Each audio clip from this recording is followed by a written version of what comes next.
जानना ये चाह रहे हैं कि हमें कहा जा रहा है, बताया जा रहा है, हम टीवी पे खबरें देख रहे हैं कि मईशत के हालात बेहतर हो रहे हैं। आप साबिक वफाकी वज़ीर ख़जाना भी रहे हैं, आपने डॉक्टरेट भी इसी में की हुई है, तो ज़रा बताइए कि ये जो नब्ज़ है मईशत की, इसमें कोई बेहतरी हो भी रही है या सिर्फ ये दावे और वादे हैं? नहीं, एक बेहतरी तो मईशत में बिल्कुल है कि जो पिछले साल महंगाई 35% या 30% थी, वो अब कम हो गई है और आज भी जो नंबर आया है उसमें सिर्फ 11.1% महंगाई है। तो जो कीमतें जिस रफ्तार से बढ़ रही थी उसमें तो खातिर खा कमी आई है, अब सिर्फ 11% से बढ़ रही हैं, जबकि पिछले साल इस वक्त इन महीनों में 35% से बढ़ रही थी। तो उसमें तो कोई डाउट नहीं है कि कमी आई है।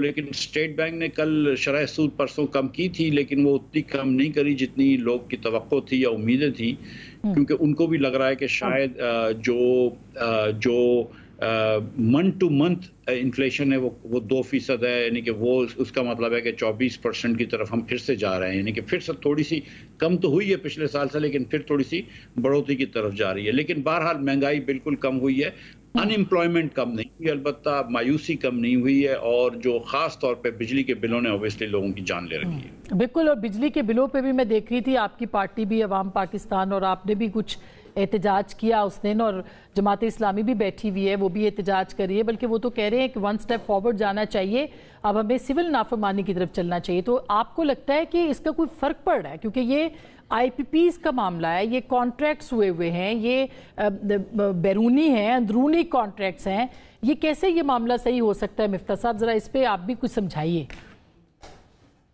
बहन देखिए, जो घरेलू सारिफ को जो बिल जाता है, जिसके 20,000 रुपये से ज़्यादा टैक्स बिल होता है, उसके ऊपर हुकूमत तकरीबन उसके बिजली के ऊपर 24% कम से कम टैक्स लगा होता है, 18% सेल्स टैक्स लगता है, 7.5% एडवांस इनकम टैक्स लगता है, फर्दर टैक्स लगता है और एक्स्ट्रा टैक्स लगता है। ये 4 टैक्स की मद है। इसी तरह यही टैक्सेस लगते हैं दुकानदारों को कमर्शियल बिलों पे, और यही टैक्स लगते हैं सनतकारों को इंडस्ट्रियल बिलों पे। हुकूमत को हम ये नहीं कह रहे कि आप IPP से करें, वो जो भी आपने करना है फॉरेंसिक ऑडिट करें, बिल्कुल करवाएं, जिसके अंदर कोई अगर आप समझते हैं कि किसी ने ज्यादती करी है तो बिल्कुल उसके ऊपर बात करें, वो बिल्कुल उससे मैं जमात इस्लामी के उस पॉइंट ऑफ व्यू से मैं कोई इख्तलाफ नहीं कर रहा हूँ। लेकिन फिल फॉर जो इस वक्त हुकूमत हल कर सकती है वो अपने टैक्सेस कम कर दे। तो आप जो है वो 15-20% रिलीफ दे देंगे हर बिल पे हुकूमत की तरफ से सब लोगों को, और ये जो 450 अरब रुपए का जो नुकसान होगा आपका टैक्स का, जिसमें आपने सारे टैक्सेस हटा दिए कमर्शियल बिलों के ऊपर, इंडस्ट्रियल बिलों के ऊपर और डोमेस्टिक बिलों के ऊपर, तो 450 अरब रुपए का नुकसान होगा। इसमें 250 अरब कम हो जाएंगे, तकरीबन 265 अरब रुपए सूबों के और 185 अरब रुपए वफाक के। तो वफाक 185 अरब रुपए का PSDP कम कर दे, वो कोई इतनी बड़ी बात नहीं है। 1150 अरब रुपए का PSDP है, आप 185 रुपए कम करते हैं, फिर भी 965 रुपए हैं, आपने फिर भी पिछले साल के मुकाबले में 37% ज्यादा है। तो ये तो बड़ी आसानी से हुकूमत कर सकती है अगर इनको लोगों की मुश्किल का इदराक है। तो फिर क्यों नहीं कर रही है? आपके ख्याल में क्या वजह है?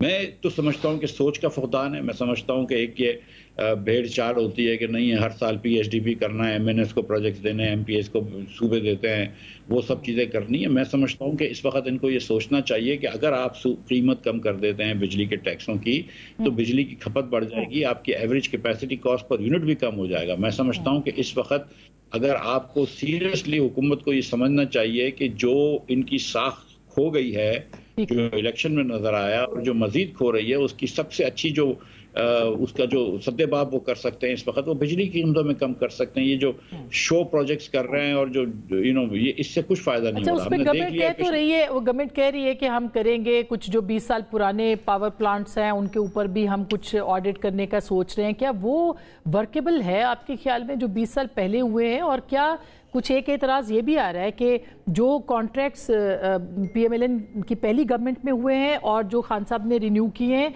उनका ज़्यादा मसला है? क्या ये बात दुरुस्त है? और क्या जो पीपल्स पार्टी ने अपने ज़माने में IPPs किए थे, उनका भी मसला अभी तक मौजूद है, उनको भी डील किया जा सकता है? देखिए बहन, मसाइल तो मसले तो सारे कॉन्ट्रैक्ट्स में हैं, लेकिन उन मसलों का इस वक्त हजम कम हो गया। जो 1994 में शहीद मोहतरमा के ज़माने में पॉलिसी के तहत जो प्रोग्राम हुए थे, उनको 30 साल हो गए, वो बेसिकली एक्सपायर हो चुके हैं। उनमें से कुछ एक्सटेंड हुए हैं, तो उसके अंदर तो एक्सटेंशन आपने टेक एंड पे करी है, उनको कैपेसिटी कॉस्ट नहीं है। कुछ थोड़ी बहुत कैपेसिटी कॉस्ट होगी 10-20 अरब रुपए की, मुझे उसका ज़्यादा नहीं पता। उसके बाद जब मुशर्रफ साहब के ज़माने की 2002 की पॉलिसी के तहत जो लगे हैं, तो उन प्रोजेक्ट्स को इमरान खान साहब की हुकूमत ने रीनिगोशिएट किया है और सक्सेसफुली रीनिगोशिएट किया, उनसे रेट कम करवा लिए थे।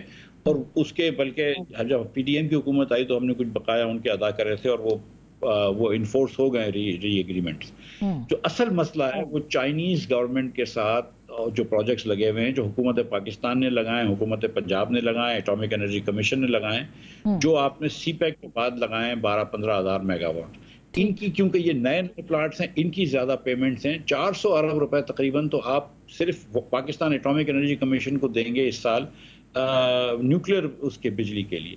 तो हुकूमत अपने आप से निगोशिएट करेगी क्या?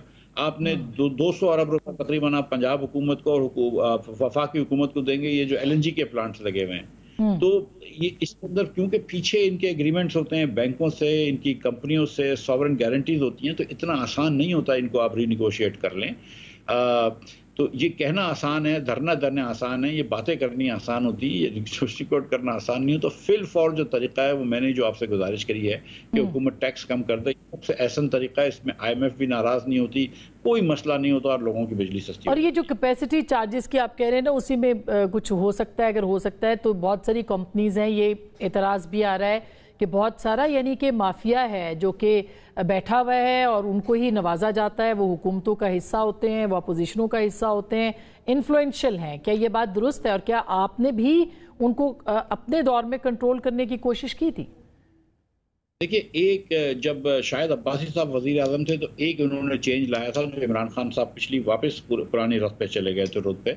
और वो चेंज था कि जो भी पाकिस्तान में पावर प्लांट लगेगा वो ओपन बिडिंग के बाद लगेगा, कंपैरेटिव बिडिंग के बाद लगेगा। इससे पहले बेनज़ीर भुट्टो, मुस्लिम लीग, परवेज मुशर्रफ साहब के ज़माने में एक फिक्स्ड रेट होता था जो नेफरा देती थी, और बाद में भी यही हुआ है कि इमरान साहब के ज़माने में जब उन्होंने चेंज किया कि फिक्स्ड रेट नेफरा देगी। शाहिद साहब की ये बात थी और हमारी ये दलील थी कि आप कंपैरेटिव बिडिंग करेंगे तो प्राइस डिस्कवरी हो जाएगी कि what is the minimum price at which investor लगाने के लिए तैयार है। तो मैं समझता हूँ कि वो तो चले जाना चाहिए। और इसके अंदर देखें, इसके अंदर बिल्कुल झोल हैं, हीट रेट ऑडिट्स होने चाहिए। जितना वो कहते हैं कि फर्नेस ऑयल मिसाल के तौर पे इस्तेमाल होता है, उससे कम इस्तेमाल होता है, लोग कहते हैं।